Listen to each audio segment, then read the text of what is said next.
성경에는 중동에 대한 이야기가 아주 많이 담겨 있어요. 그런데 많은 분들이 그것을 잘 모르세요.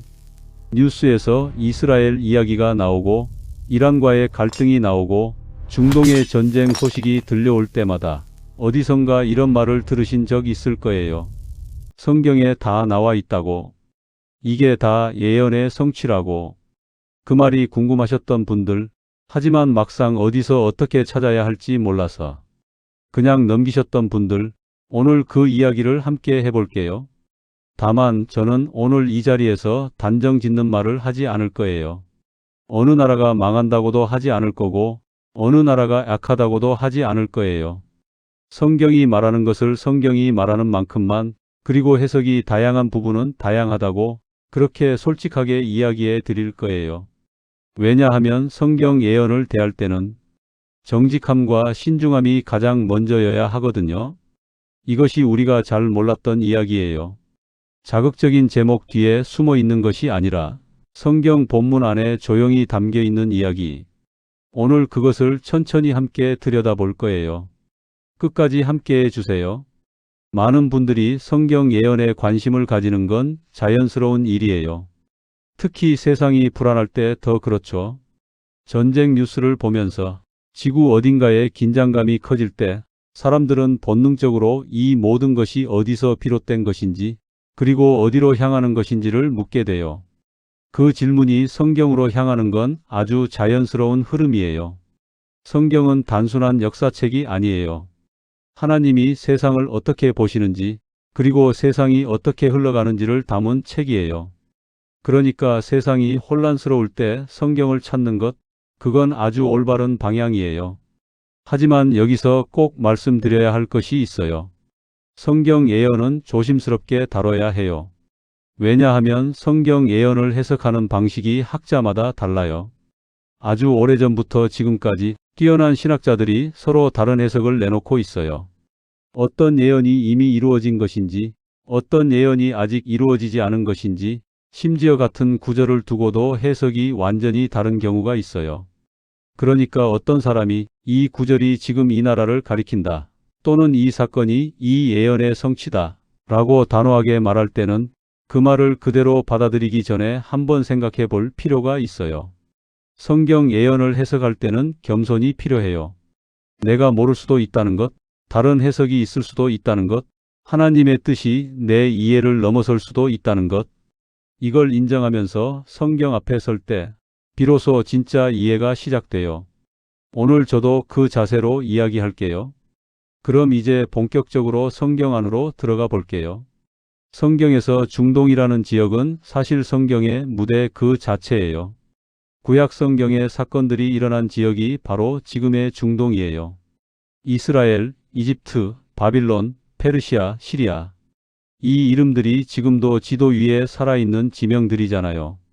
그러니까 중동은 성경에서 낯선 지역이 아니에요. 성경이 쓰여지고 이루어지고 흘러간 그 땅이에요. 그 중에서 오늘 특별히 살펴볼 나라가 있어요. 페르시아예요. 지금의 이란 지역이에요. 페르시아는 구약 성경에 아주 많이 등장해요. 어느 정도냐면 에스라서, 느헤미야서, 에스더서, 다니엘서. 이 책들 전체의 배경이 페르시아예요. 페르시아 왕 고레스. 이 이름 들어보셨어요? 고레스는 기원전 6세기 사람이에요. 페르시아 제국을 세운 왕이에요. 그런데 이 사람의 이름이 이사야서에 나와요. 이사야서 44장 28절이에요. 고레스에 대하여는 이르기를 내 목자라 그가 나의 모든 기쁨을 성취하리라 하며, 예루살렘에 대하여는 이르기를 중건되리라 하며, 성전에 대하여는 내 기초가 놓여지리라 하는 자니라. 하나님이 고레스를 내 목자라고 부르셨어요. 목자. 이건 아주 특별한 표현이에요. 목자는 하나님의 백성을 이끄는 사람에게 쓰는 말이에요. 그런데 고레스는 이방인이에요. 하나님을 믿지 않는 사람이에요. 페르시아 왕이에요. 그런 사람을 하나님이 목자라고 부르시면서 예루살렘을 다시 세울 것이라고 하셨어요. 그리고 실제로 이루어졌어요. 고레스 왕은 바빌론의 포로로 잡혀 있던 유대인들을 해방시켜서 예루살렘으로 돌아가게 했어요. 성전을 다시 세울 수 있도록 했어요. 믿지 않는 왕이 하나님의 백성을 회복시키는 도구가 된 거예요. 여러분, 이게 어떤 의미인지 느껴지세요? 하나님은 자신의 백성을 구원하실 때 우리가 예상하지 못한 방법을 사용하세요. 믿지 않는 왕도 하나님의 손 안에서 도구가 될 수 있어요. 이게 성경이 말하는 하나님이에요. 그럼 다니엘서로 가볼게요. 다니엘서는 정말 특별한 책이에요. 다니엘은 바빌론의 포로로 끌려간 유대 청년이에요. 바빌론 왕실에서 살았어요. 그리고 나중에는 페르시아 왕 다리우스 아래서도 높은 자리에 있었어요. 다니엘서에는 환상과 꿈이 많이 나와요. 그 환상들 안에 여러 나라가 등장해요. 8장에는 수장과 수점소의 환상이 나와요. 수장이 서쪽, 북쪽, 남쪽으로 힘을 뻗치는데 이것이 메대와 페르시아를 가리킨다고 성경이 직접 설명해요. 그리고 수점소가 나타나서 수장을 이기는데 이것이 그리스를 가리킨다고 해요. 실제 역사에서 알렉산더 대왕이 이끄는 그리스군이 페르시아 제국을 무너뜨렸잖아요. 이미 역사에서 이루어진 예언이에요. 여기서 중요한 것이 있어요. 다니엘서의 많은 예언들은 이미 이루어진 예언이에요. 바빌론, 페르시아, 그리스, 로마. 이 나라들의 흥망성쇠가 다니엘서에 기록되어 있고 역사 속에서 실제로 이루어졌어요. 학자들 사이에서는 어떤 부분이 이미 이루어진 예언이고 어떤 부분이 아직 이루어질 예언인지에 대해 다양한 견해가 있어요. 중요한 건 다니엘서는 무서운 책이 아니라는 거예요. 하나님이 역사를 주관하신다는 것을 보여주는 책이에요. 세상에 어떤 나라도 하나님의 손 바깥에 있지 않아요. 흥하는 나라도 하나님의 허락 안에서 흥하고 무너지는 나라도 하나님의 섭리 안에서 무너져요. 그게 다니엘서가 전하는 핵심 메시지예요. 이사야서도 중동 나라들에 대한 말씀이 많이 나와요. 이사야서 13장부터 23장까지는 열방에 대한 경고의 말씀이에요. 바빌론, 아수르, 블레셋, 모압, 시리아, 에디오피아, 이집트, 에돔, 아라비아. 이 나라들에 대한 하나님의 말씀이 담겨 있어요. 그런데 여기서 아주 흥미로운 구절이 있어요. 이사야서 19장 24절에서 25절이에요. 그날에 이스라엘이 애굽과 아수르와 더불어 셋이 세계 중에 복이 되리니 이는 만군의 여호와께서 복 주시며 이르시기를 나의 백성 애굽이여 내 손으로 지은 아수르여 나의 기업 이스라엘이여 복이 있을지어다 하실 것임이라. 여기서 하나님이 뭐라고 하셨는지 보이세요? 애굽 즉 이집트를 나의 백성이라고 하셨어요. 아수르를 내 손으로 지은 자라고 하셨어요. 이스라엘뿐 아니라 이웃 나라들도 하나님의 손 안에 있다는 거예요. 이게 성경의 넓고 깊은 시각이에요. 하나님은 이스라엘만의 하나님이 아니에요. 온 세상 모든 민족의 하나님이에요. 이것을 잊으면 성경 예언을 읽을 때 왜곡이 생겨요. 이제 이스라엘 이야기를 해볼게요. 성경에서 이스라엘은 정말 특별한 위치를 가지고 있어요. 이스라엘은 하나님이 아브라함과 맺으신 언약에서 시작된 나라예요. 창세기 12장에서 하나님이 아브라함에게 말씀하셨어요. 내가 너로 큰 민족을 이루고 내게 복을 주어 내 이름을 창대하게 하리니 너는 복이 될지라. 복이 될지라. 이스라엘은 그 자체를 위한 민족이 아니에요. 모든 민족에게 복의 통로가 되는 민족이에요. 그 복이 무엇이냐? 예수님이에요. 예수님이 이스라엘 민족을 통해 이 세상에 오셨어요. 그러니까 이스라엘은 메시아를 세상에 보내는 통로로서의 역할이 있는 거예요. 이것이 성경에서 이스라엘이 가진 의미의 핵심이에요. 그런데 이스라엘의 역사를 보면 참 많은 것을 느끼게 돼요. 하나님의 사랑을 받았지만 하나님을 반복해서 떠난 민족이에요. 하나님이 인도하셨지만 반복해서 다른 것을 좇은 민족이에요. 하나님이 회복시키셨지만 또 다시 떠난 민족이에요. 그런데 그 반복 속에서도 하나님은 이스라엘을 포기하지 않으셨어요. 이게 참 놀라운 거예요. 여러분, 이 이야기가 이스라엘만의 이야기인가요? 우리 삶도 그렇지 않나요? 하나님을 믿는다고 하면서도 세상으로 마음이 기울어질 때가 있잖아요. 기도하겠다고 결심했다가 흐지부지 될 때가 있잖아요. 그래도 하나님이 기다리시고 그래도 하나님이 붙들고 계신다는 것. 이스라엘의 이야기가 우리에게도 적용되는 이유예요. 로마서 11장에서 바울은 이스라엘에 대해 이렇게 말했어요. 하나님이 그 미리 아신 자기 백성을 버리지 아니하셨느니라. 하나님이 버리지 않으셨다고 했어요. 이스라엘이 예수님을 메시아로 받아들이지 않은 상황에서도 하나님은 그들을 포기하지 않으셨다고 했어요. 그리고 이방인들에게 구원의 문이 열렸다는 것도 말했어요. 우리가 바로 그 이방인이에요. 이스라엘을 통해 오신 예수님이 이제 온 세상 모든 민족에게 구원의 문을 여셨어요. 그 문이 지금도 열려 있어요. 이게 이스라엘의 이야기가 우리 이야기이기도 한 이유예요. 자, 이제 조금 더 깊이 들어가 볼게요. 성경 예언을 해석하는 방식이 여러 가지 있다는 이야기를 해볼게요. 이게 왜 중요하냐면 같은 성경 구절을 읽어도 사람마다 해석이 다를 수 있기 때문이에요. 그리고 그 다양한 해석 중에서 어떤 것이 맞다고 단정 짓기가 어려워요. 오늘 뉴스에서 보이는 중동 상황을 성경의 특정 구절과 직접 연결하는 것은 아주 신중하게 해야 해요. 그 이유를 설명해 드릴까? 먼저 역사적 해석이에요.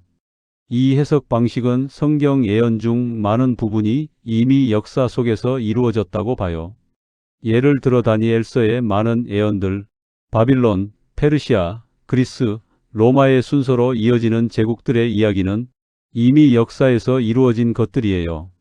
이 해석에 따르면 우리가 지금 뉴스에서 보는 사건들이 곧 예언의 성취라고 말하기 어려울 수도 있어요. 이미 이루어진 것들이기 때문이에요. 다음은 상징적 해석이에요. 이 해석 방식은 성경 예언의 많은 부분이 특정 나라나 사건을 가리키는 게 아니라 선과 악의 싸움, 하나님의 나라와 세상의 나라의 갈등을 상징적으로 표현한 것이라고 봐요. 이 해석에 따르면 요한계시록에 나오는 바빌론은 고대 바빌론 도시가 아니라 하나님을 대적하는 세상의 시스템을 상징하는 거예요. 이 해석도 많은 학자들이 지지해요. 그리고 미래적 해석이에요. 이 해석 방식은 성경 예언 중 아직 이루어지지 않은 것들이 많이 있고 그것이 마지막 때에 이루어질 것이라고 봐요. 특히 요한계시록의 많은 부분을 아직 이루어지지 않은 미래의 사건으로 이해해요. 이 해석에 따르면 지금 중동에서 일어나는 사건들이 예언과 연결될 수 있다는 가능성을 열어놓아요. 하지만 이것도 어디까지나 가능성이에요. 확정이 아니에요. 여러분, 이 세 가지 해석이 다 성경을 읽는 사람들이 오랫동안 써온 방식이에요. 어느 것이 완전히 맞고 어느 것이 완전히 틀리다고 말할 수 없어요. 그러니까 누군가 이 구절이 이것이다. 이 나라가 악의 축이다. 이 사건이 바로 예언의 성취다. 라고 단호하게 말한다면 그 말에 너무 빨리 동의하지 않는 것이 지혜로운 태도예요. 성경 예언 앞에서 우리는 겸손해야 해요. 그리고 그 겸손이 오히려 우리를 진실에 더 가까이 데려다 줘요. 그럼 이제 아주 중요한 이야기를 해볼게요. 성경 예언을 이야기할 때 우리가 자꾸 놓치는 핵심이 있어요. 그게 뭔지 아세요? 많은 사람들이 성경 예언을 이야기할 때 어느 나라가 망하느냐에 집중해요. 어느 나라가 악하냐에 집중해요. 어떤 사건이 이 예언을 성취하느냐에 집중해요. 그런데 성경 예언의 진짜 목적은 그게 아니에요.